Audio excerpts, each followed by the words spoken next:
Learn to behave, old woman. The third slap resonated through the entire banquet hall, 200 people watching. My cheek burned. My hands trembled not from fear, but from something I had been holding back for 872 days. Because I, Martha Sullivan, 61 years old, a former forensic accountant for the district attorney's office, had spent the last 2 years and 5 months documenting exactly this. And in exactly 3 minutes, 200 people were going to see something my son-in-law never imagined I had. I didn't cry. I held my head high.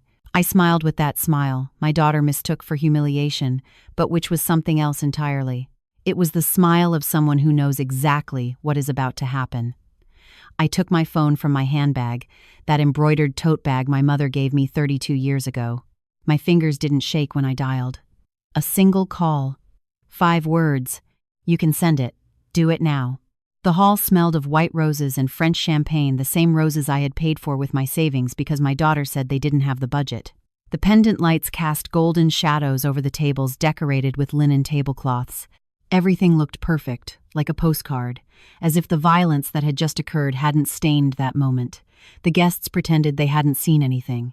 They kept eating, kept conversing in hushed tones, but I felt their sidelong glances. I felt the weight of the silence no one dared to break. My name is Martha Ellen Sullivan. I am 61 years, 4 months, and 16 days old. I spent 37 years working in the Office of the Inspector General, specializing in financial fraud and embezzlement of public funds. I reviewed over 100 corruption cases. I learned something fundamental in those years. People always leave evidence. Always. And if you know where to look, if you have patience, if you document every detail with forensic precision, the truth always comes to light. When I retired 3 years ago, I thought my life would be quiet. My husband, Ernest, had passed away 6 years prior from a massive heart attack. Pancreatic cancer took him in 4 months. We married when I was 22, he was 25. 33 years together, we had only one daughter, Caroline my Carrie, the apple of my eye, the baby I held in my arms at 11:17 p.m. on the 13th of May, 1985. I raised her alone after Ernie died. I worked double shifts to pay for her private university tuition. I sold my husband's car, that blue Volkswagen Beetle he loved so much, to pay for her final semester.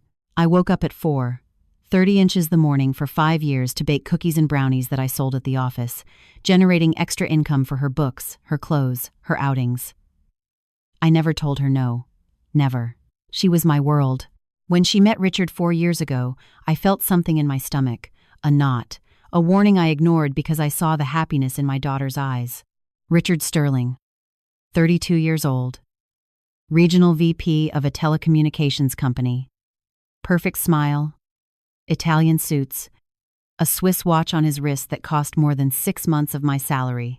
He spoke with that tone I had heard 1,000 times in the depositions of corrupt men, excessive confidence mixed with barely disguised contempt. But before I continue, I need to ask you something. Check if you're subscribed to the channel, leave a like, and tell me in the comments where you're listening from, because what I'm about to tell you isn't just my story. It's the story of many mothers who have been silenced, humiliated, erased. And I want to know that my words are traveling far. The day Richard met me, he extended his hand with excessive firmness. He squeezed too hard. That is the first sign of an insecure man disguised as a confident one. I know because I reviewed sworn statements from 183 men exactly like that during my career. Mrs. Sullivan, he said to me. He never called me by my first name. Always Mrs. with that tone that mixed fake respect with real condescension. Caroline married him on a Saturday, the 24th of October 2022. I paid for half the wedding, $15,000 from my retirement savings, the wedding dress, the bouquet, the invitations, the food for 150 people. Richard said his family was having temporary liquidity problems. A lie. His father owned 3 car dealerships. But I stayed silent because I saw the happiness in Carrie's eyes. The first 6 months were normal. We visited on Sundays, ate together. Caroline seemed happy. But then something changed. The visits spaced out from every Sunday to every 2 weeks, then to once a month. When she called, Carrie sounded different, rushed, nervous. "Mom, I'll call you later," she would say and hang up before I could respond. The first real sign arrived on a Tuesday, the 31st of January 2023, at 7:08 p.m. Caroline appeared at my door without warning. Her eyes were red. "Can I stay tonight?" Her voice trembled. "Of course, my love," I told her. I made her chamomile tea. I didn't ask anything. I waited for her to speak. She never did. The next morning, she left early. On the table, I found a note. "Thanks, Mom. I love you." That day, I began to document. I didn't know exactly what, but my forensic instinct activated. That sensation you develop after decades of reviewing evidence, that certainty that something doesn't add up. I opened a file on my computer. Observations. Caroline and Richard. I started noting dates, behaviors, inconsistencies. 3 weeks later, on February 19, Richard called me. The first time he had done so directly. "Mrs. Sullivan, I need to ask you a favor." His voice had that tone. The one people use when they aren't asking, they are demanding. "Caroline is very stressed with work. She needs help with the house. Could you come over a few days to help her?" I arrived the next day. Their apartment was spotless. Minimalist decor, designer furniture, that smell of expensive vanilla candles bought by people who want to appear more than they are. Caroline was sitting on the sofa, looking at her phone. She hugged me. "Thanks for coming, Mom." But her hug felt different, weak, as if she were afraid to squeeze too hard. Richard came out of his bedroom. Black suit, red tie. "Mrs. Sullivan, thanks for coming. Caroline needs to rest. She's very sensitive lately." He said sensitive, like someone saying problematic. My daughter said nothing. She only lowered her gaze. That week I stayed 3 days. I cleaned, I cooked, I ironed Richard's clothes, 42 shirts. I counted them, all Italian brands, all perfectly starched. While I ironed, I listened. I heard them arguing Thursday night. It was 11:37 p.m. "You can't tell your mother everything," Richard was saying. "She's my mom," Caroline responded with a small voice. "She is a busybody," he replied. The tone was cold, calculated, like a knife wrapped in velvet.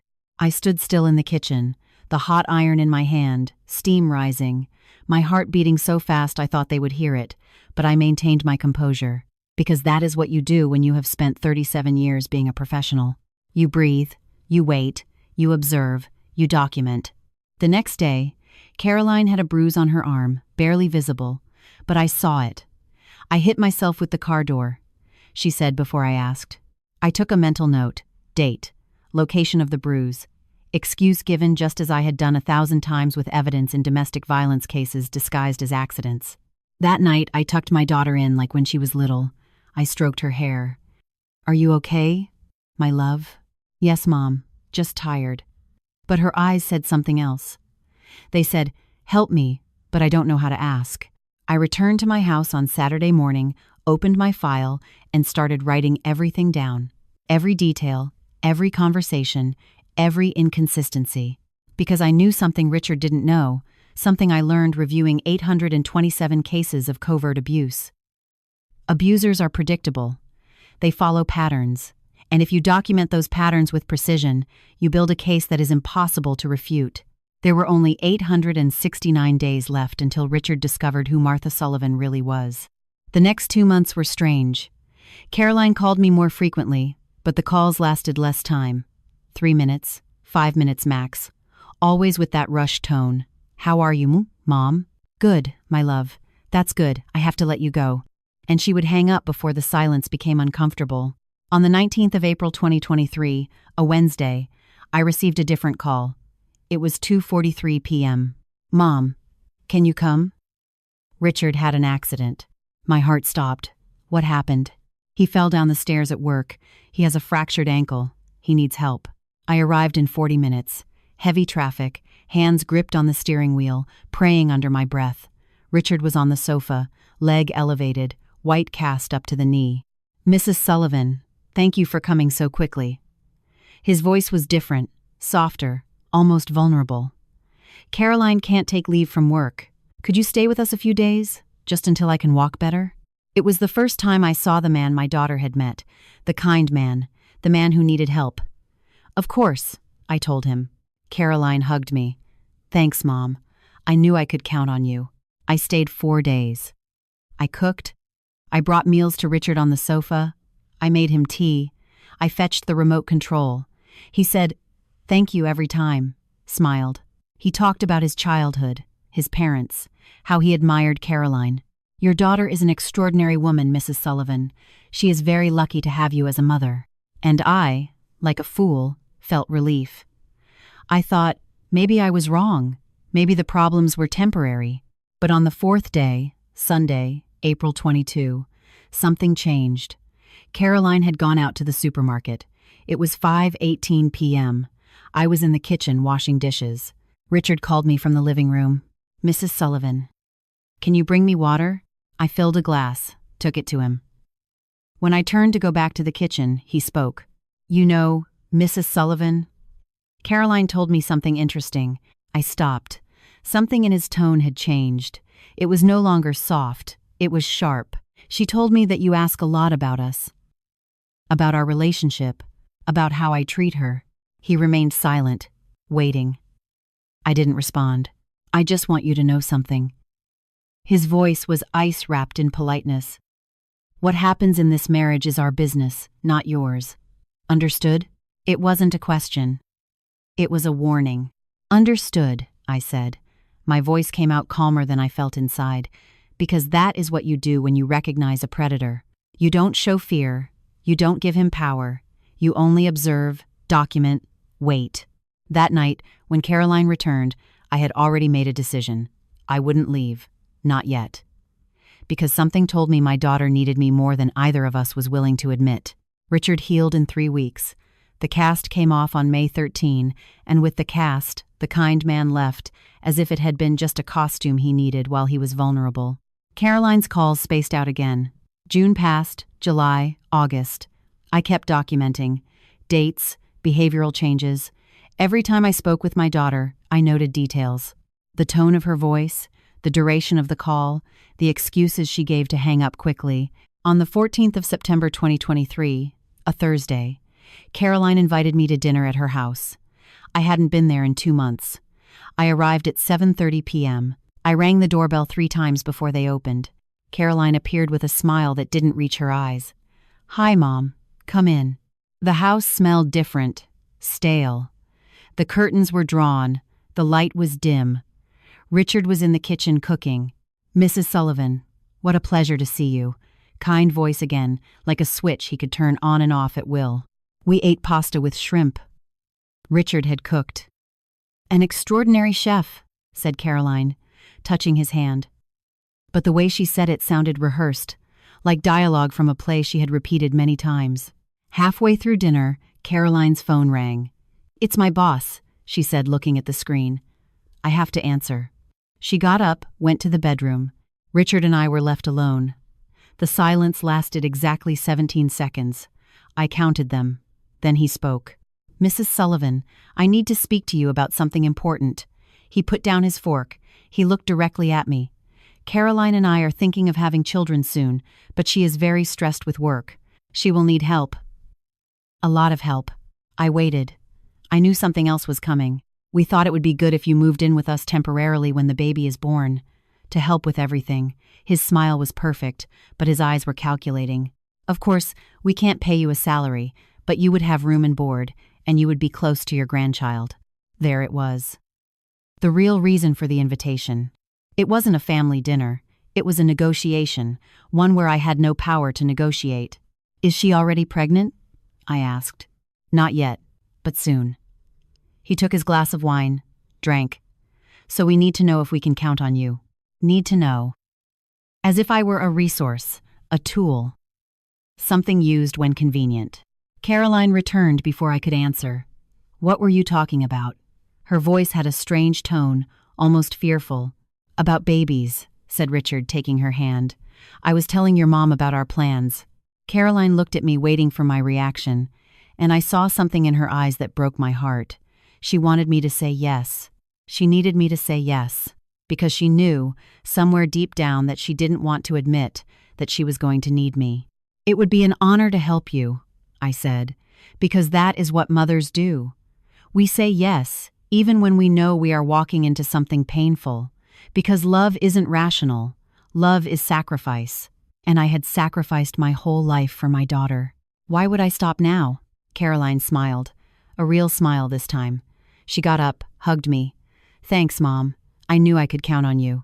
But Richard looked at me over my daughter's shoulder, and in that look, I saw something that froze my blood. Triumph. As if he had just won something, as if I had just fallen into a trap he had carefully set. That night, driving back to my house, I cried for the first time in months. Not from sadness, from rage. Because I understood something fundamental.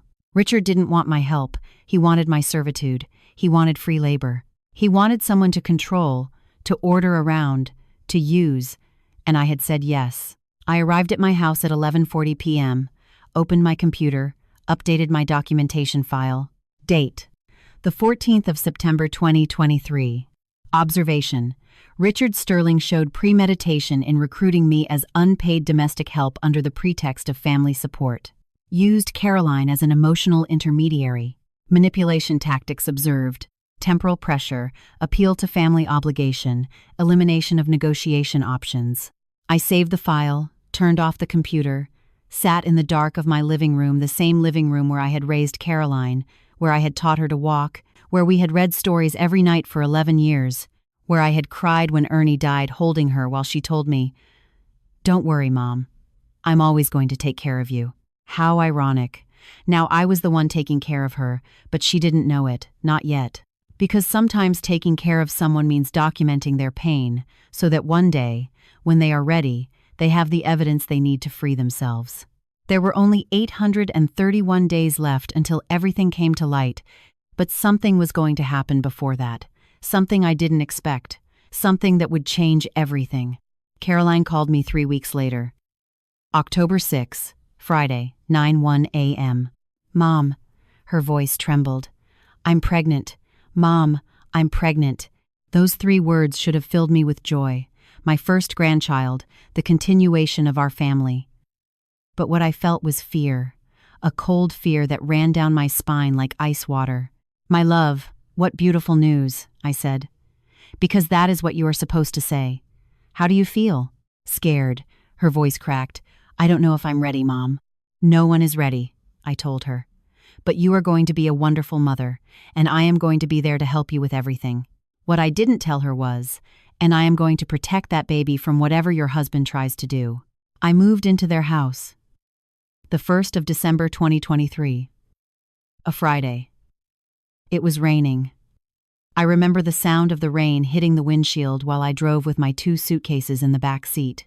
One contained clothes, the other contained something neither Caroline nor Richard knew I had. A small wireless security camera I had bought for $150, the size of a lighter, capable of recording for 8 continuous hours. Richard received me at the door. "Mrs. Sullivan, welcome to your new temporary home." He emphasized the word temporary, like someone marking territory. He showed me my room, the smallest one, which had been his office. They had moved the desk to put in a twin bed. There was no closet, only a metal rack in the corner. The window faced the brick wall of the neighboring building. No natural light entered. "I hope you are comfortable," he said. He didn't wait for my response. He left and closed the door. I unpacked in silence. I placed the camera on the highest shelf, hidden behind some books they never read, perfect angle toward the living room and kitchen. I activated the recording, connected the app to my phone. From that moment, every word, every gesture, every interaction would be recorded. The first days were quiet, too quiet, like the calm before a storm. I cooked, I cleaned. Caroline had nausea all day, morning sickness that lasted until 4 inches the afternoon.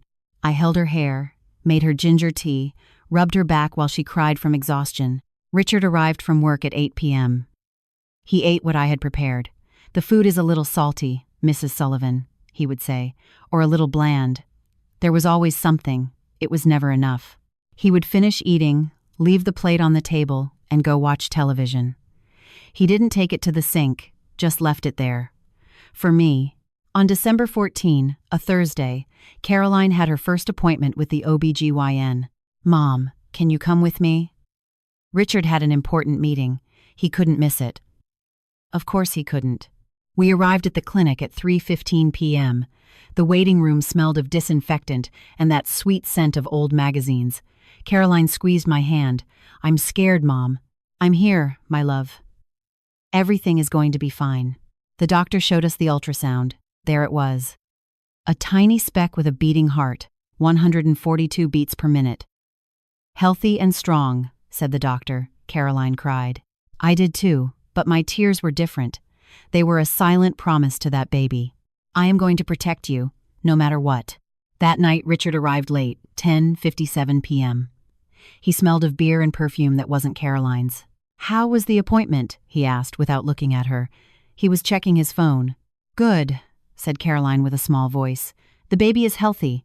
Do you want to see the ultrasound photos? Tomorrow. I'm tired. He went to the bedroom. Caroline remained seated on the sofa holding the ultrasound images.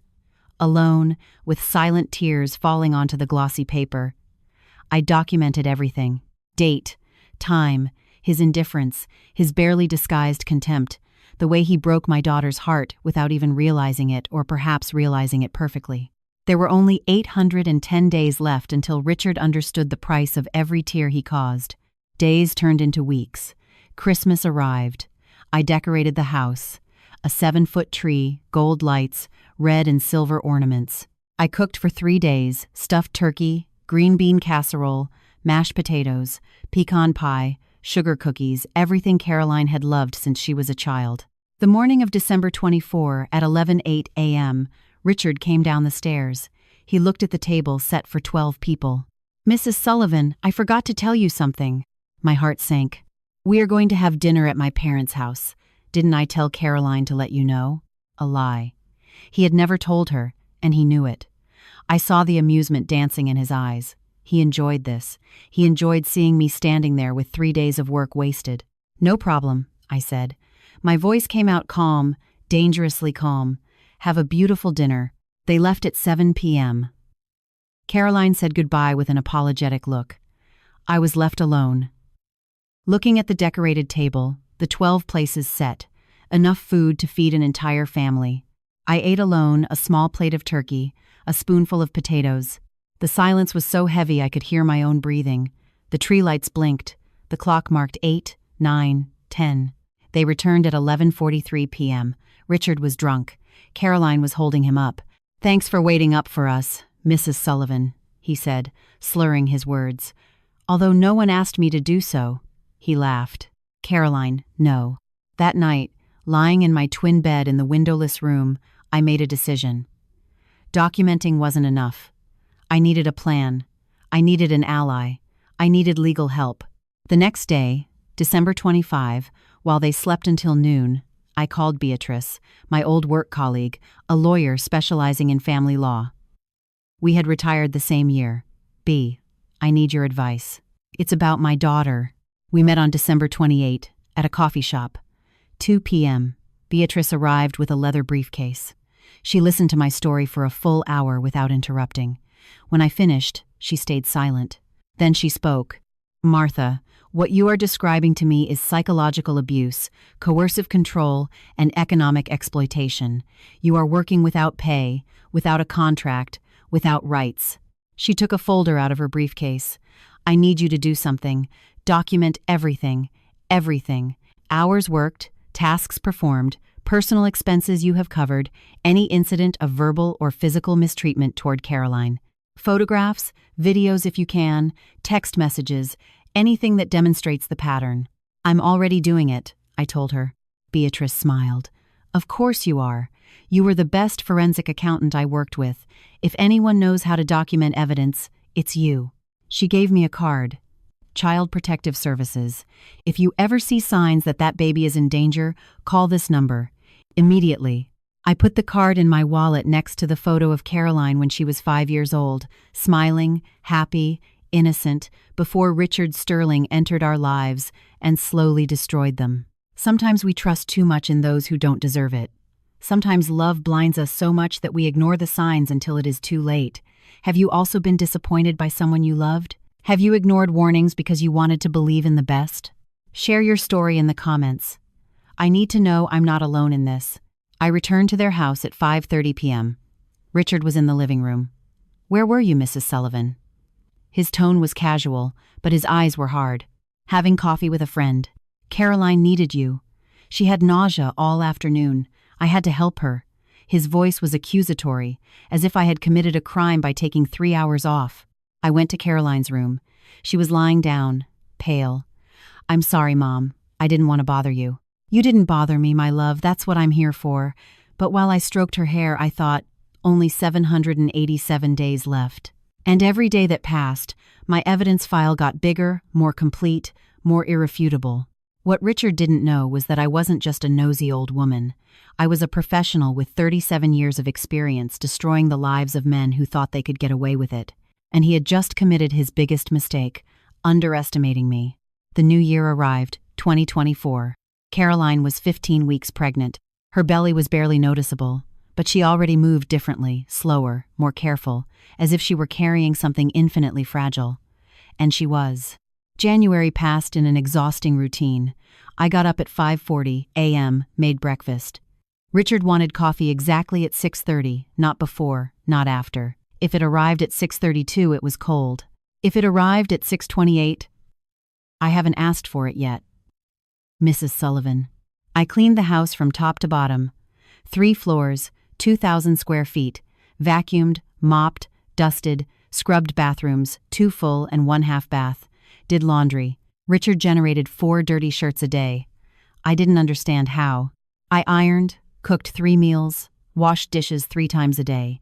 Caroline worked from home now, graphic designer, spending 10 hours in front of the computer. She didn't get up even to eat. I brought lunch to her desk. "Thanks, Mom," she said without looking away from the screen. She ate while she worked. Her bosses didn't know she was pregnant. She was afraid of losing the project. On January 18, a Thursday, Caroline had a small bleed, but enough to terrify her. It was 3:07 p.m. She called me with a voice of panic. "Mom, there's blood." I ran to her room. Indeed, red spots on her underwear. "We're going to the hospital now."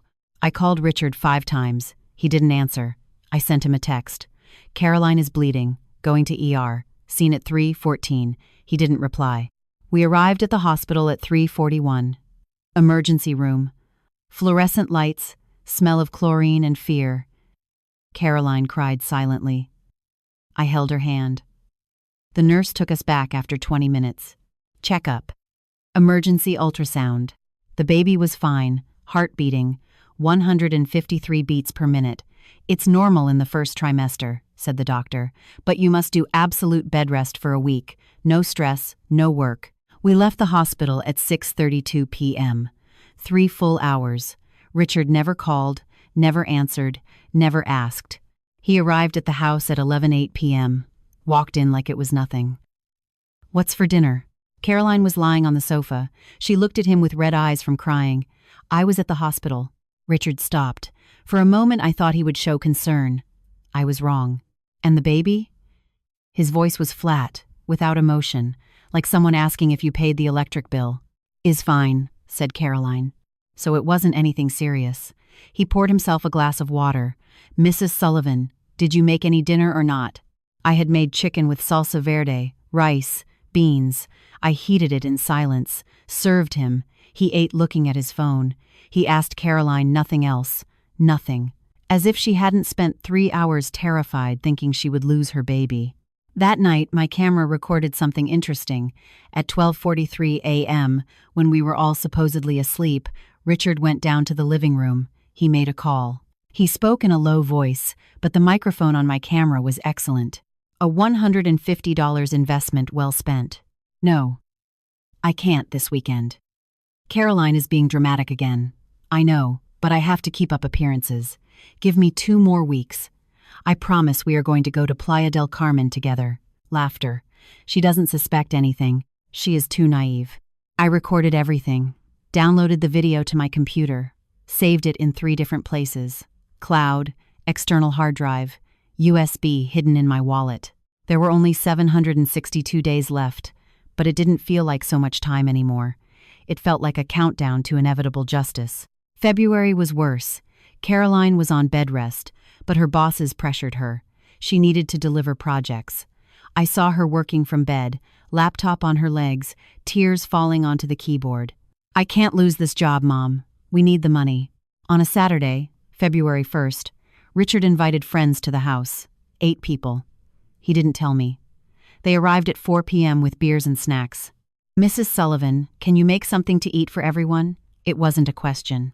I cooked for 9 people. Tacos, guacamole, pico de gallo, nachos. While I sweated in the kitchen, they laughed on the terrace. Loud music, shouting, laughter. At 8 p.m., one of his friends entered the kitchen, 20-something expensive shirt, $10,000 watch on his wrist. "Hey, can you get us more beers?" He spoke to me familiarly, as if I were the maid, not the host's mother-in-law. "They are in the refrigerator," I told him without stopping washing dishes. "Richard said you would serve us." His tone was mocking. I took a deep breath, dried my hands, took out the beers, brought them to the terrace. Richard saw me. "Mrs. Sullivan, thanks. Can you stay around in case we need anything else?" As if I were hired service staff. Caroline was in her room. She could hear the music from there. The doctor had said no stress. This was the opposite of that. At 11:30 p.m., they finally left. The house was a disaster. Empty bottles, dirty plates, cigarette ash on the terrace, salsa stains on the tablecloth. Richard went up to his room. "Good night, Mrs. Sullivan. Thanks for everything," and left me with the mess.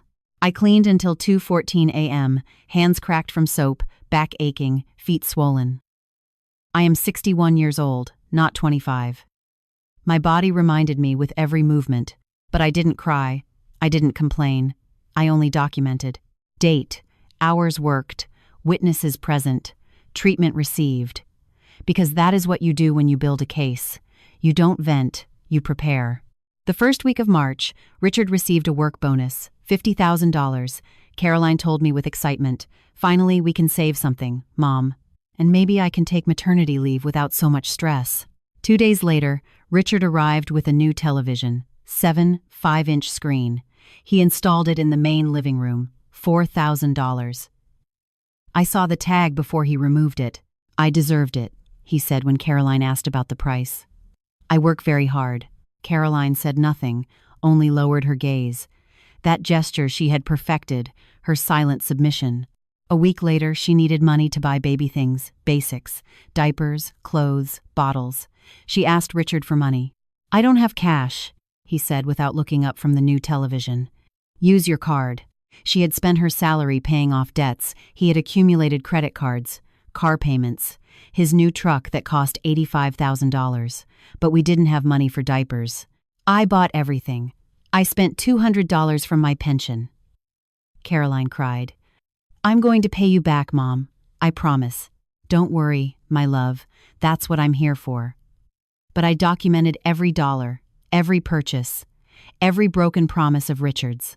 Because one day, very soon, someone would review these numbers and would have many questions to ask him. On March 20, Caroline reached 26 weeks of pregnancy. It was already showing, a soft curve under her clothes. Richard looked at her differently now with something that wasn't love. It was possession, as if she were an object that belonged to him. "You're getting fat," he told her one night during dinner. He tried to sound funny. It wasn't. Caroline touched her belly, ashamed. "It's the baby," she said in a low voice. "I know, but afterwards you're going to have to exercise. I don't want a sloppy wife." I bit my tongue, literally felt the metallic taste of blood in my mouth, because if I had spoken in that moment, I would have said things I couldn't retract. And it wasn't time yet, not yet. There were only 728 days left. Every cruel word he said was one more line in my file, one more piece of evidence of who he really was. And someday, 200 people would see exactly that. April arrived with suffocating heat. The city was at 95 degrees. The house's air conditioning worked perfectly in the living room and master bedroom. In my room, the one that had been an office, there was no AC vent, only a small fan that made more noise than air. I slept with the door open, so some breeze would run through. One night, April 3rd exactly, I heard voices. It was 2:17 a.m. Richard was talking on the phone in the kitchen. Whispers, but whispers travel well in silent houses. "I already told you I can't. The old woman is living here. She is unbearable, I know, but it's free. She cooks, cleans, takes care of Caroline. Why would I pay a maid when her mom does it without charging?" Exactly. As soon as the baby is born and the recovery period passes, I'm kicking her out. I'll tell her we don't need her anymore. I have to put up with her a few more months, that's all. My blood turned to ice, then to fire, then to something worse, to that type of calm that comes when you understand exactly who someone is. When the last mask falls. When you see the monster without a disguise. He had planned it all from the beginning. Every invitation, every request, every favor. It wasn't need, it was calculation. Cold and deliberate manipulation.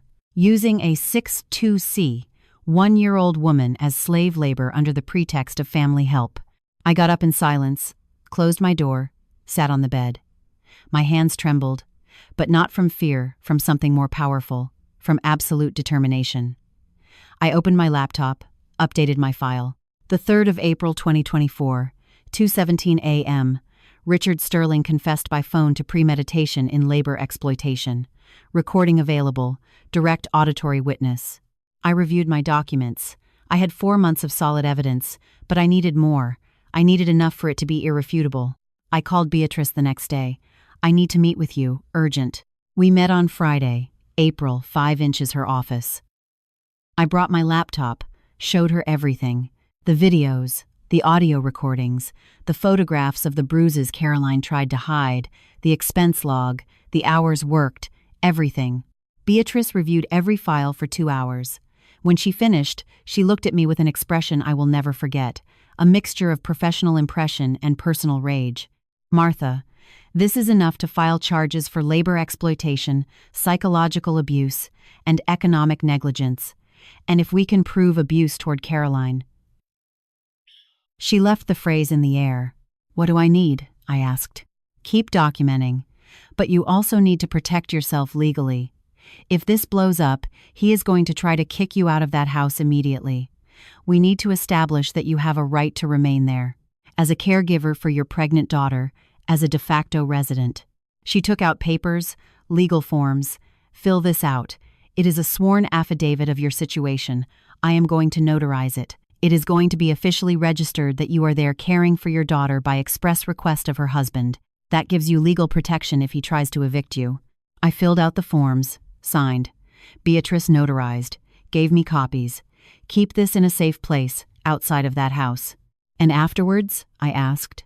Afterwards, when you have enough evidence, when the baby is safe, we are going to present all this where it belongs, social services, family court, and if necessary, in a civil lawsuit for damages. Beatrice took my hand. It's going to be hard, Martha, very hard, but that man cannot get away with it. I left her office at 4:37 p.m. The sky was cloudy. It was going to rain. While I drove back, I wondered where you might be listening to me from now. Write the name of your city in the comments. I would love to know how far my words are reaching, because this story isn't just mine. It's the story of all the mothers, grandmothers, women who have been used and discarded by men who believe they can do it. I arrived at the house at 6:01 p.m. Richard was in the living room. You're late, Mrs. Sullivan. Where were you? Handling personal matters. My voice came out colder than planned. He looked at me with suspicion. What matters? Personal. I didn't elaborate, didn't explain, just went up to my room. I heard him murmur something, but I didn't care. There were only 697 days left, but something told me we wouldn't have to wait that long. May brought the 8-week ultrasound. Caroline discovered the sex of the baby, a girl, my granddaughter. Caroline chose the name, Emma Martha, for her grandmother. When she told me, I cried tears I couldn't contain. I feel so honored, my love. I hugged her. I felt the small bump between us. My granddaughter, whom I was going to protect with my life if necessary. Richard showed no particular emotion. A girl is fine, less trouble than a boy, as if his daughter were a lower maintenance option, as if she were an appliance he had decided to buy. On May 14, Richard organized another gathering with friends. This time, he notified me 2 hours in advance. Mrs. Sullivan, 6 people are coming at 7. Make something for dinner. He asked. No. He ordered. I won't be able to, I said, for the first time. For the first time in 5 months, I told him no. I have a commitment. He froze, as if I had just spoken in another language. What commitment? Personal. Cancel it. The silence that followed was heavy, dense. He looked at me as if trying to understand what had changed. Because something had changed. I had changed.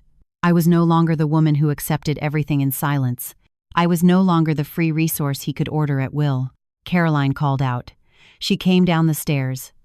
7 months pregnant, moving with difficulty. Your mom says she can't cook for my friends tonight. Can you talk to her? Caroline looked at me confused, hurt. Mom, what's wrong? I have a commitment, my love. I can't cancel it. My voice was soft, but firm. What commitment? Her voice had a tone of pleading. I am going to have dinner with Beatrice. We planned it 2 weeks ago. A lie, but necessary. Richard exploded. Then call her and cancel. I need you here. That is what you are living in my house for. There it was. The truth, raw and naked. That is what she is here for. Like an object, like a possession, like something he controlled. I remained silent, looking at him with that calm that comes when finally someone shows their true face and you already have all the proof of who they really were. This is my house too, I said, my voice barely a whisper. I have lived here 5 months. I have cooked, I have cleaned, I have taken care of your pregnant wife. I am not your maid, Richard. I am your wife's mother, and tonight I am going to have dinner with my friend. His eyes narrowed dangerously. Then maybe we need to reconsider this arrangement. Maybe we do. I didn't lower my gaze. I didn't back down. I just held his gaze until he looked away first. I left the house at 6:30. In fact, I did call Beatrice. Can you have dinner with me? I just started World War III at my daughter's house. We had dinner at an Italian restaurant. I told her what had happened. Good, she said. Let him start showing who he really is. That makes our case stronger. I returned at 4 p.m. The house was silent, lights off. I went up to my room. There was a note slid under my door. Richard's handwriting. Mrs. Sullivan. Starting tomorrow, I need you to contribute $1,000 monthly for household expenses. If you are going to live here, you must pay rent. There was the retaliation, swift and predictable. I took the note, photographed it, put it in an envelope. Evidence number 83. I didn't pay $1, and I said nothing. I just kept documenting. Caroline spoke to me 3 days later. May 17. Mom, Richard says you disrespected him. Her voice was small, ashamed. What do you think, my love? I don't know, Mom. I just want us all to get along. She was crying. Stress wasn't good for the baby. I knew it. But this wasn't good for the baby either, living in a house where her grandmother was treated like trash. I want that too, Carrie. But respect is mutual. I respect him. I need him to respect me. She didn't respond, only nodded and went up to her room. There were only 681 days left until Caroline's wedding. Wait, no. They were already married. There were 681 days left until something else. Something I still didn't know was going to happen. Something that would change everything. Because sometimes life throws things at you that you didn't plan, not even when you've spent months documenting, preparing, building a case. Sometimes life accelerates the timeline, and that was exactly what happened on the 22nd of May 2024, at 3:42 a.m. when I heard Caroline scream from her room. The scream pierced the walls. I got out of bed before being fully conscious, heart racing, hands searching for my robe in the dark. I ran down the hall. Her bedroom door was closed. I opened it without knocking. Caroline was on the floor, between the bed and the bathroom, in a fetal position, holding her belly, tears running down her face. I fell, Mom. I fell. The baby? Where is Richard? I looked at the empty bed, sheets undisturbed on his side. I don't know. He went out hours ago, didn't come back. 3:42 a.m. Her husband wasn't there. His wife, 7 months pregnant, had fallen and he wasn't there. Does anything hurt? Bleeding? I checked quickly. No visible blood. That was good. Is the baby moving? I don't know. I don't feel her, Mom. I don't feel her. Her voice broke in panic. Calm down, my love. We are going to the hospital now. I helped her up, put a robe on her, took my keys, my wallet, my phone. We went down the stairs slowly, every step an eternity. I got her into my car, secured her seatbelt, drove with hazard lights on. I called Richard once, twice, 3, 4 times. Voicemail each time. I sent a text. Caroline fell. Going to ER. St. Jude's Hospital. Sent. Never marked as read. We arrived at the hospital at 4:08 a.m. Obstetric emergency. A nurse received us with a wheelchair. How many weeks? 31, said Caroline with a trembling voice. Partner? Asked the nurse. He's not here, I replied. The nurse looked at me. She understood everything in that look. She didn't ask more. They took her to a room. Fetal monitor. Cold gel on Caroline's belly. They searched for the heartbeat. 10 seconds. 20 seconds. 30. Caroline squeezed my hand so hard I lost circulation. Please, God, please. And then that sound, fast, strong, constant. Emma's heartbeat. 164 per minute. She's fine, said the nurse. The baby is fine. Normal heart rate, normal movement. Caroline collapsed in tears, deep sobs that shook her whole body. I cried too.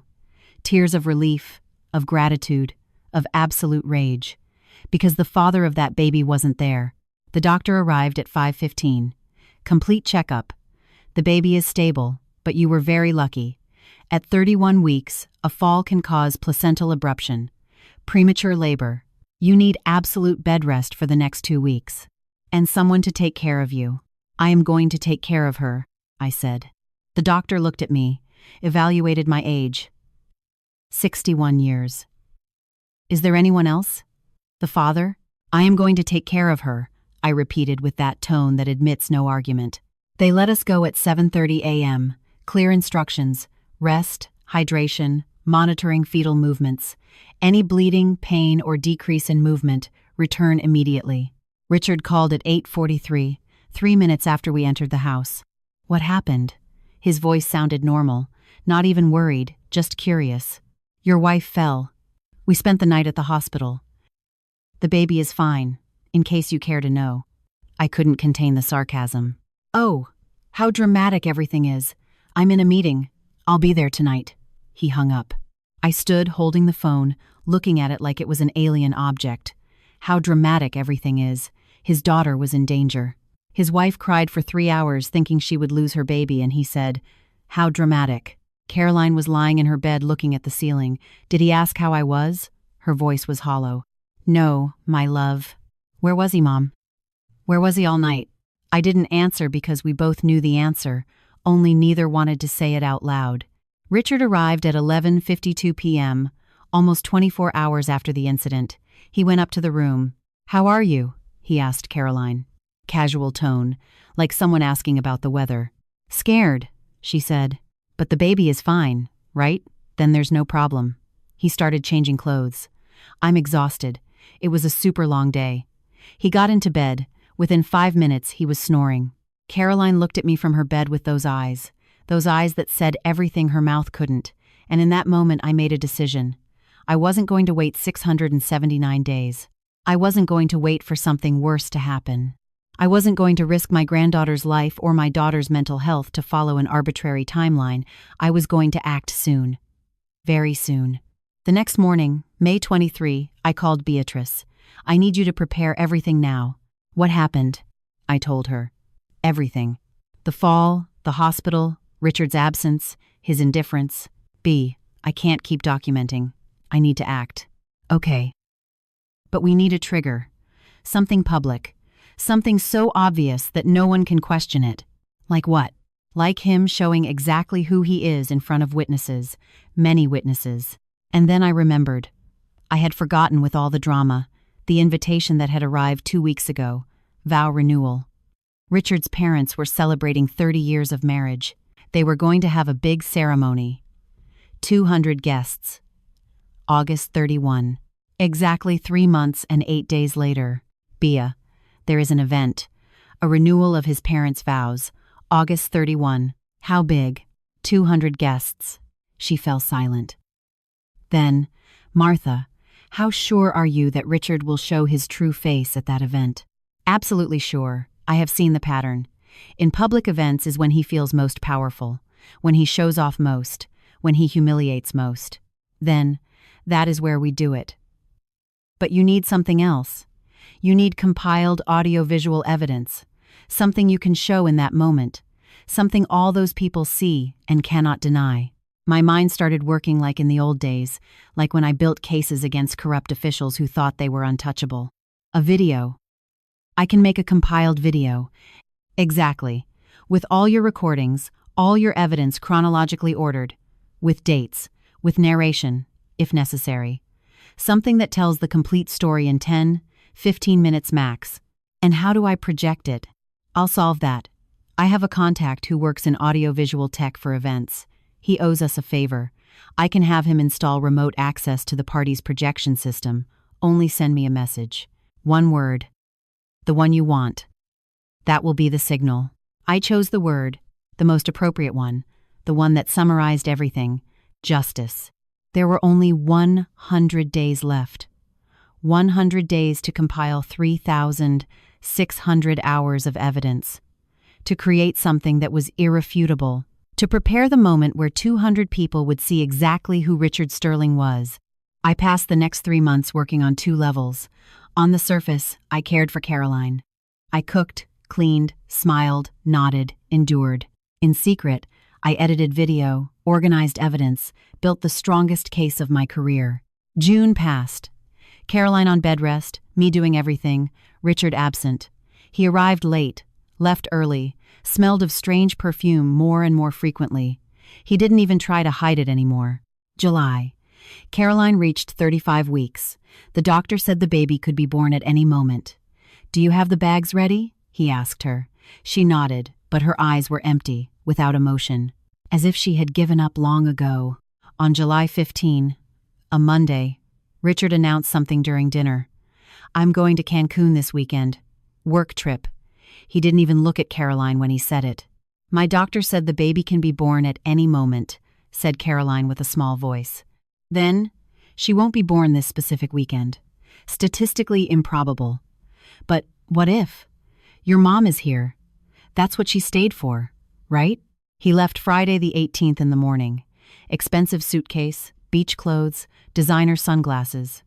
He returned Monday the 22nd at night, tanned, relaxed, with photos on his Instagram. In expensive restaurants, on the beach, on a yacht, with friends. With a woman who wasn't Caroline in several photos, arm around her, smiling.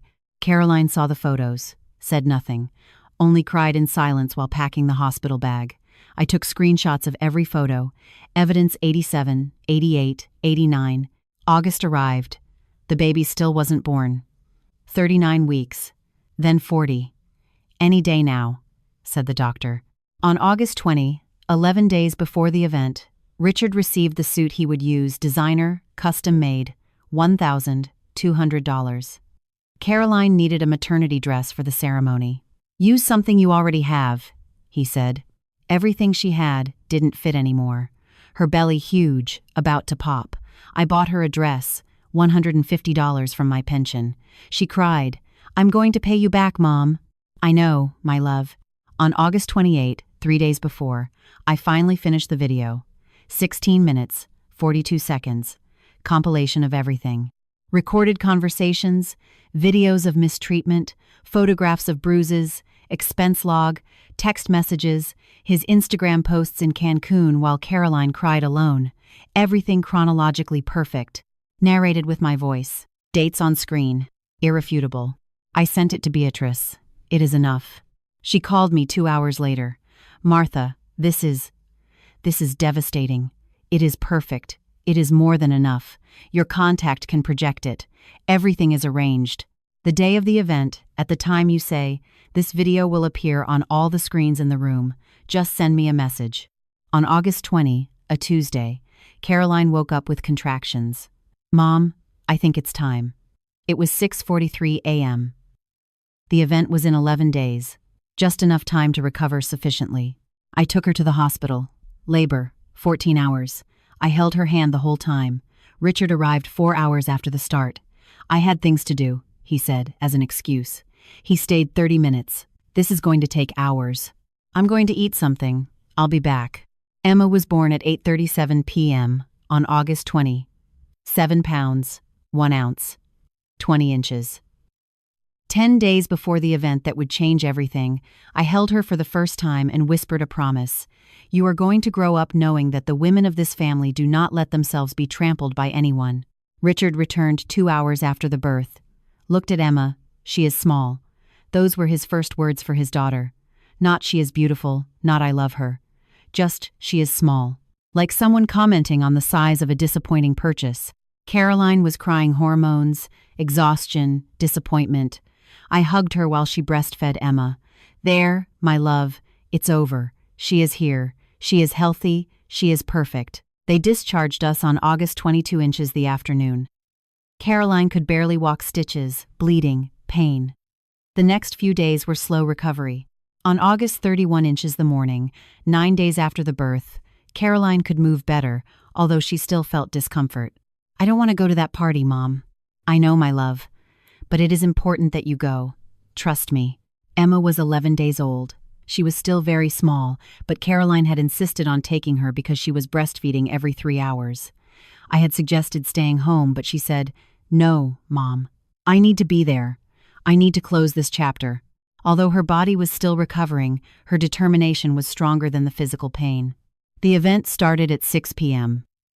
I prepared Caroline, helped her bathe, dress, put on makeup to hide the dark circles of 2 nights without sleep. Emma was 1 day closer to her future, sleeping in her carrier against Caroline's chest. We arrived at 6:32, banquet hall, 200 chairs, white and gold decoration, head table, giant screens showing photos of Richard's parents. Richard arrived 20 minutes later. Why did you bring the baby? He didn't even say her name, the baby like an object. She is 11 days old. She is breastfeeding. I couldn't leave her, said Caroline. She is going to cry. She is going to ruin the event. I took a deep breath, took out my phone, my finger over the message for Beatrice. Not yet. I waited because I knew something else would come. Richard always gave more, always exceeded himself, and I needed all these people to see him. The ceremony began. Vows renewed, tears, applause, toasts, speeches. Richard gave a speech about enduring love and commitment. The words came out of his mouth while I thought about all the videos I had of him talking to another woman on the phone. After the ceremony, dinner. Assigned table, Caroline, Richard, Emma, and me. Emma started crying from hunger. Caroline tried to breastfeed her discreetly with a blanket covering her. Richard looked at her with disgust. You can't do that in the bathroom? Caroline, please. It is embarrassing in front of my whole family. Emma cried louder. Caroline was on the verge of tears. And then the moment happened that I had been waiting for. The moment I knew would arrive. Because men like Richard cannot contain themselves. They cannot fake it, not when they feel they have absolute control. I got up to help Caroline. I wanted to take her to a more private place where she could breastfeed peacefully. I took Emma from her arms for a moment so she could adjust her dress. The baby was crying, that sharp newborn cry that cuts through any ambient sound. And Richard exploded. He stood up from the chair, pushed it back. The sound of metal scraping the floor made several people turn. Enough! His voice cut through the murmur of 200 conversations. The hall began to fall silent, like waves retreating before a tsunami. Richard, please. Caroline whispered, ashamed, scared. No! I've had it! He snatched Emma from my arms. No, carefully? No, roughly. Like someone moving an annoying object. Emma cried harder. He passed her back to me. Take her away. I don't want to hear that noise. I took my granddaughter, held her against my chest, her little face red from crying, 11 days old and already a witness to her father's violence. Caroline stood up, tried to follow me. Richard grabbed her arm. Hard. I saw his fingers sinking into her skin. You stay here smiling as if everything were perfect. You're hurting me, Caroline started to say. I don't give a damn what hurts. You just ruined the most important moment for my parents. I had walked 3 steps, but I stopped because I recognized the tone. That tone I had heard in the recordings, that tone that meant something worse was coming. I turned and saw him. He raised his hand, the first time he did it in public. The first time he dropped the mask completely. The first blow connected with Caroline's cheek. The sound was like a whip, dry, brutal, impossible to ignore. Caroline didn't scream, just froze, eyes wide, touching her cheek, incredulous. "See what you make me do?" Richard said, his voice calmer now, as if he had just solved a problem. "Everything is always a drama with you." I started walking back, but then he saw me with Emma in my arms. And something in his eyes changed, as if he had just remembered I was there, that I had seen, that I had witnessed. "And what are you looking at, you meddling old woman?" He approached me, too close. "All this is your fault. You spoil her too much. You make her weak." "Richard, calm down," I tried to say. The second blow was for me, stronger than the first. My head spun with the impact. The metallic taste of blood filled my mouth. My ear rang, but I held Emma. Even while my cheek exploded in pain, even while I felt involuntary tears from the blow, I held my granddaughter. The hall was completely silent, now 200 people watching, some with mouths open, others averting their gaze, pretending they didn't see, because that is what people do. They see violence and pretend it doesn't exist. Because intervening means getting involved, and no one wants to get involved. "Learn to behave, old woman." The third blow. This one made me stumble.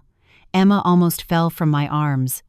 But she didn't, because in that moment every maternal and grandmotherly instinct activated. I moved, turned my body to protect her from the impact. She kept crying in my arms, safe and unharmed. The guests watched. Absolute silence. Some with forks suspended halfway to their mouths, others with wine glasses forgotten in their hands. But no one moved. No one said anything. My daughter lowered her eyes. Submission learned, shame internalized, fear. Caroline looked at me with tears running down her face. "Mom, I'm sorry." "You do not apologize," I said.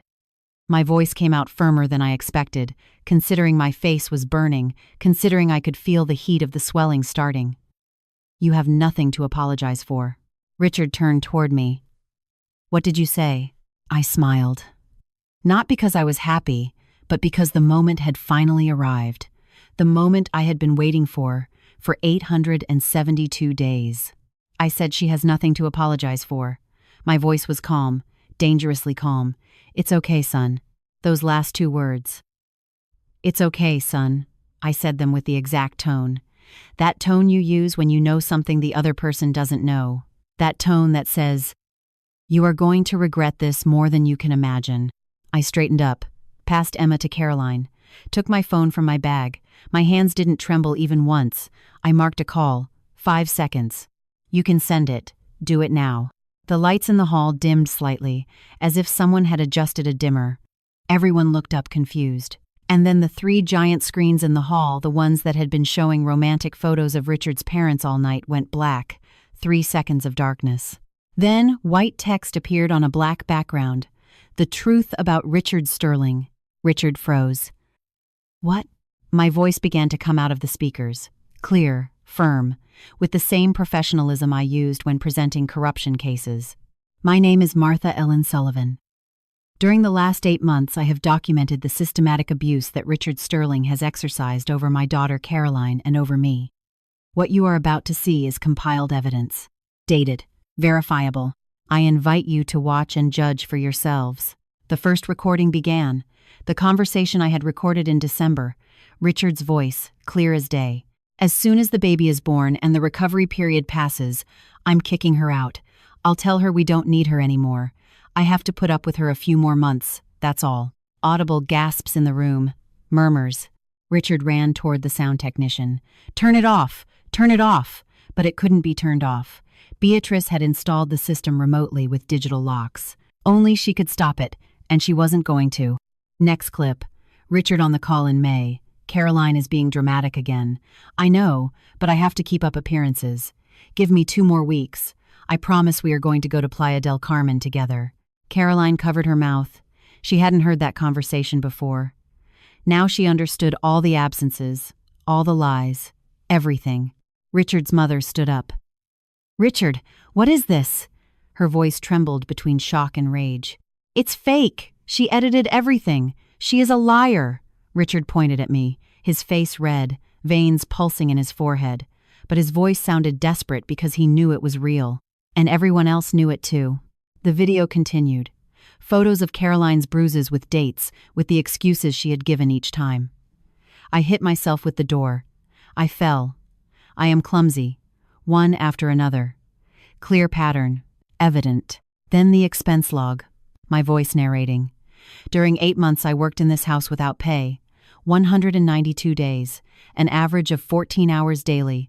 2,688 total hours. Market value for childcare, cleaning, and cooking services. Approximately $45,000. Amount paid. 0. The guests couldn't look away. Some were recording with their phones. Others simply watched with horror. Richard's family was in visible shock. Then the Instagram photos. Richard in Cancun with the woman. My voice, July 18 to 22. Richard in Cancun, while Caroline, 36 weeks pregnant, was at home with risk of premature birth. Estimated cost of the trip, $4,500. Meanwhile, there was no money to buy maternity clothes for his wife. "Turn it off!" Richard was shouting now, out of control. He tried to reach one of the screens. His father stopped him. "Let it run," said his father. His voice cold. Disappointed. "I want to see everything." And everyone saw everything.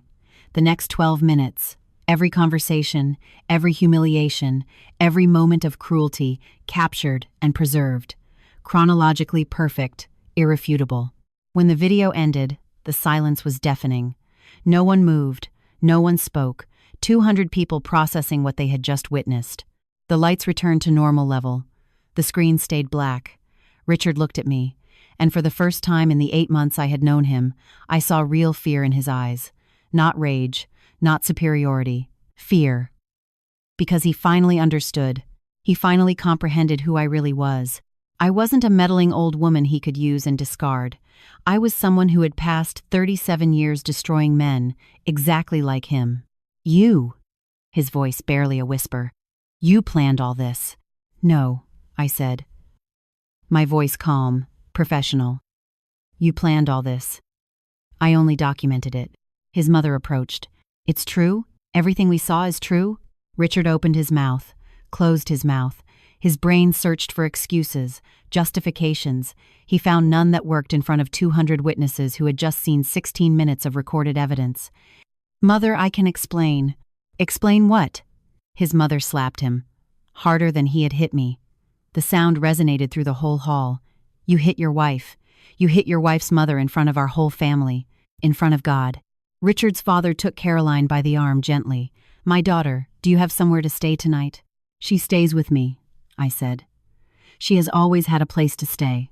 "Good. Richard is not going back to that house. Not tonight. Maybe never." He looked at his son with an expression that wasn't rage. It was something worse. It was disappointment. "We raised a monster," he said, his voice breaking. "And we didn't even know it." Caroline finally spoke, her voice trembling but clear. "I did know, and I was too scared to say it. Too ashamed. I thought it was my fault. That I made him angry. That if I were a better wife—" "No." Richard's mother interrupted her. "Nothing of this is your fault. Nothing. Do you understand me?" She hugged her. Caroline collapsed in tears. Deep sobs. Years of pain finally coming out. Emma cried too between them, and I held all three. 3 generations of women finally free. Richard tried to approach. His father blocked him. "No, you have done enough. She is my wife. She is my daughter." "They were your wife and your daughter," his father corrected. "I am not so sure they are anymore after this." The guests began to leave. Some approached Caroline to offer support, apologies for not having intervened. Others simply left ashamed, complicit in their silence.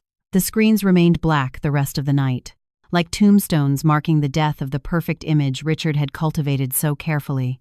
And I stood there, cheek swollen, lips split, but more upright than ever. Because I had done what I set out to do 872 days ago. I had documented the truth, and the truth had finally come to light. The party disintegrated in 30 minutes. Guests left murmuring, recording voice messages. The story was already traveling via group texts, via videos uploaded to social media. Richard's parents took us aside, Caroline, Emma, and me. His mother brought ice wrapped in a napkin. "For your face, Martha. I am so sorry. If we had known, there was no way for you to know. He is very good at hiding it. It took me 8 months to gather enough evidence." His father was on the phone. When he hung up, he looked at us. I spoke with my lawyer. He is preparing emergency separation documents and a temporary restraining order. Where is he? Asked Caroline, her voice small, still scared. Outside with his brothers. They are containing him. His father continued. Caroline, I need to ask you something. How long have you been suffering this? Caroline looked at Emma, then at me. Since before we got married. But I thought he would change. I thought it was my fault. No. Richard's mother took her hands. Nothing you do justifies a man laying a hand on you. Nothing. Do you understand me? Caroline nodded. The tears didn't stop. She had been holding them for years. Will you press charges? Asked Richard's father. There are 200 witnesses. Caroline hesitated. He is my daughter's father. He is an abuser, I corrected. And abusers don't change. They only get worse. If we don't stop him now, what will happen when Emma grows up? Is he going to hit her too? Caroline looked at her baby. 11 days old. I don't want her to grow up with fear, like I grew up with fear these last years. Then you know what to do, said Richard's mother. Caroline nodded. I am going to press charges, both of us. Beatrice arrived 20 minutes later. She brought documents, temporary restraining order, ready to sign. Caroline signed with a trembling hand, then me. Witnesses, Richard's parents. Date, August 31, 2024. Amber, Kirkia de PM. And now what? Asked Caroline. Now come the consequences, I said. Real, legal, and social. We left the hall at 12:08. Richard was in the parking lot sitting on the curb. When he saw us, he stood up. Caroline, please, can we talk? No. It was the first time I heard her say that word with firmness. Restraining order. If you violate it, you go to jail. I am your husband, the father of your daughter. You are an abuser, and I don't want my daughter growing up thinking it is normal for men to hit women. Richard looked at me with pure hate. This is your fault. You poisoned her. I documented. You abused. There is a difference. His father approached. Richard, you have two options. You accept this with dignity, seek help, and maybe someday you can have a relationship with your daughter. Or you fight, and every video, every recording Martha compiled will appear in the lawsuit. You will lose your reputation, your job, everything. Choose wisely. Richard looked at us, opened his mouth, closed it, turned around, walked toward his car, drove away. We went to my house. Arrived at 1:32 a.m., I installed Caroline in her old room, the one I had kept exactly as she left it. Did you know it was going to end like this? She asked me while we put Emma down. I didn't know exactly how, but I knew it had to end. I still wonder if I did the right thing. Emma is going to grow up without her father. No. Emma is going to grow up without an abuser in her life. That is your gift to her. The following days were a whirlwind. The video went viral.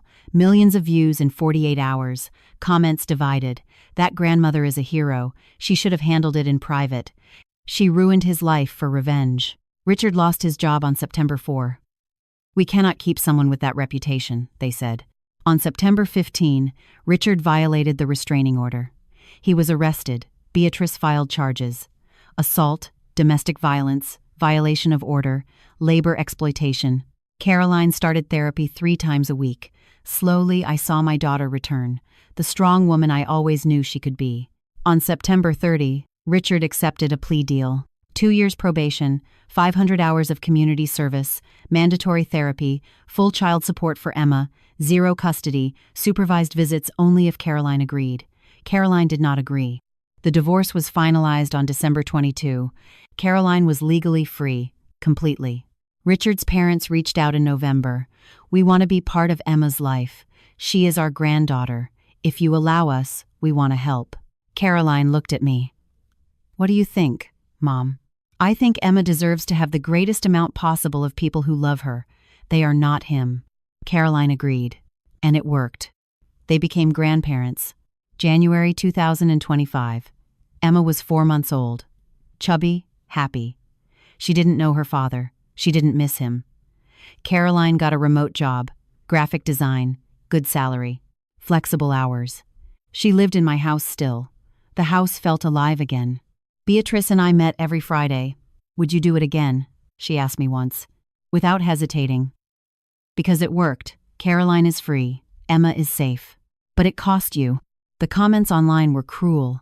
They called me vengeful, calculating, manipulative. And maybe they are right, but I was also protective. I was a mother. And that is what matters. March. I received a message from Richard through the lawyer. I want to apologize. I know it changes nothing, but I am in therapy working on myself. Someday I want to be able to tell Emma I tried to be better. I showed it to Caroline.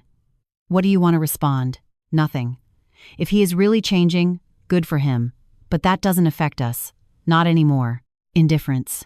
Because he no longer had power over us. April. Emma was 7 months old, crawling, saying Mama and Nana. The first time she said Nana, I cried for 10 minutes. One afternoon, Caroline spoke to me. Mom, I never thanked you properly. For saving me. For saving us. I wasn't brave. I was terrified all the time. I never could have hated you. You gave me my life back. You gave Emma the chance to grow up without violence. I hugged her. We both cried. Emma looked at us confused, then smiled and kept playing. Because for her this was normal. Love, peace, safety. May. We visited the hospital where Emma was born. Your first birthday will be in 4 months, Caroline told her, and it is going to be perfect. Just us and the paternal grandparents.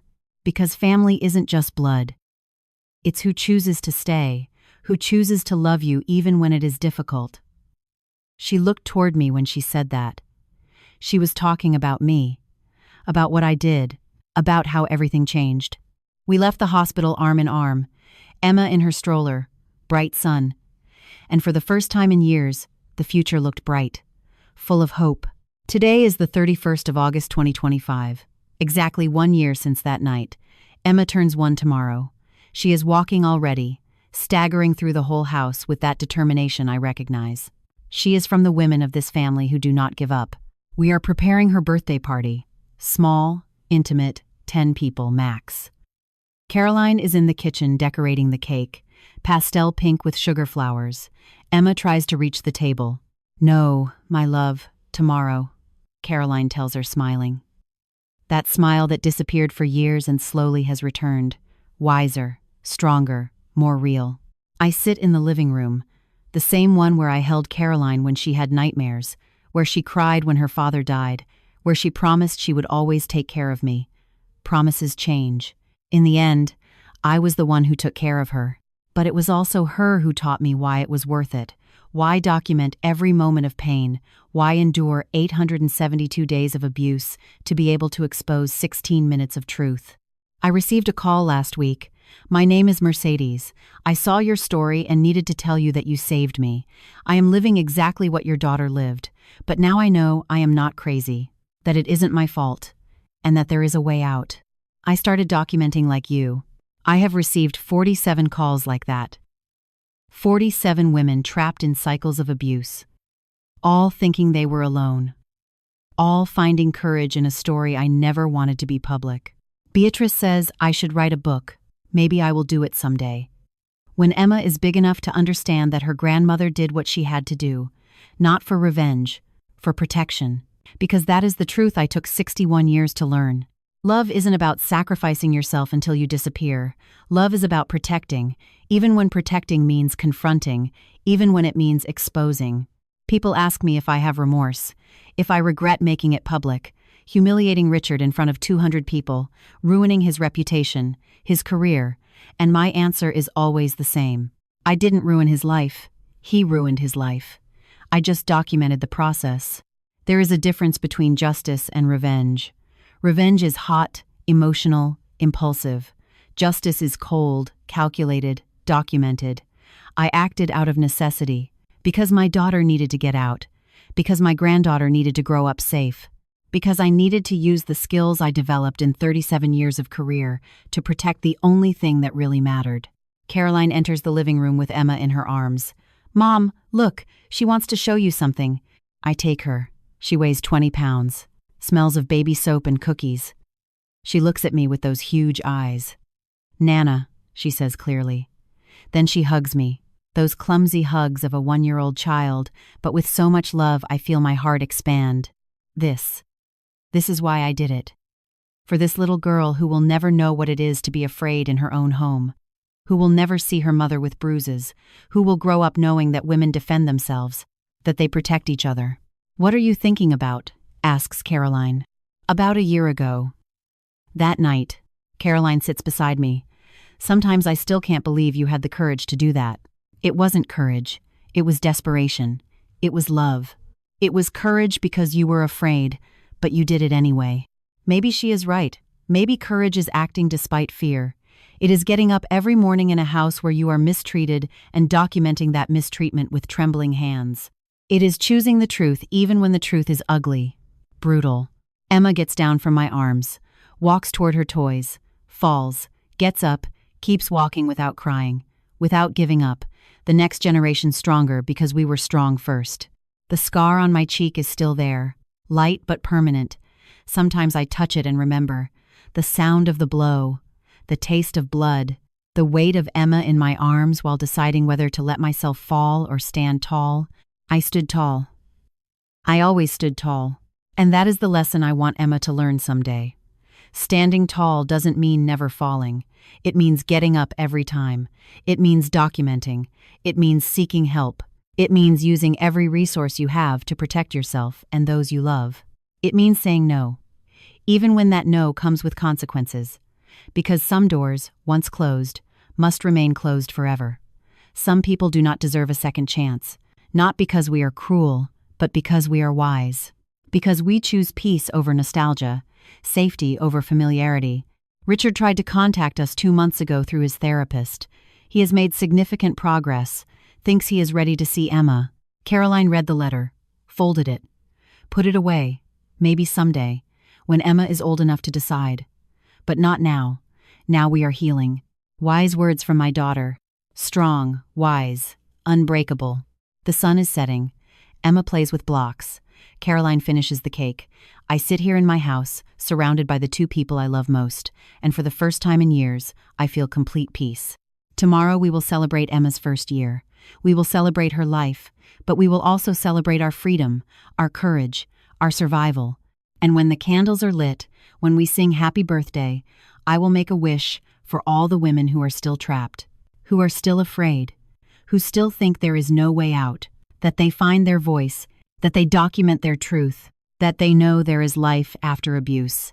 Beautiful life, life worth fighting for. Learn to behave, old woman. Those were his words a year ago. 3 blows, 200 witnesses. 16 minutes of truth projected on giant screens. But this is what Richard Sterling never understood. I already knew how to behave. I spent 61 years learning exactly how to behave, how to document irrefutable evidence, how to build cases that destroy powerful men, how to protect my family with forensic precision. I behaved exactly like a forensic accountant with 37 years of experience. I behaved exactly like a mother protecting her daughter. I behaved exactly like a grandmother ensuring her granddaughter grew up without fear. And if I had to do it again, I would behave exactly the same way, because some truths, once exposed, change everything forever. And some women, once they decide to stand tall, never kneel again. Emma looks at me from the floor, smiles, extends her arms. Nana.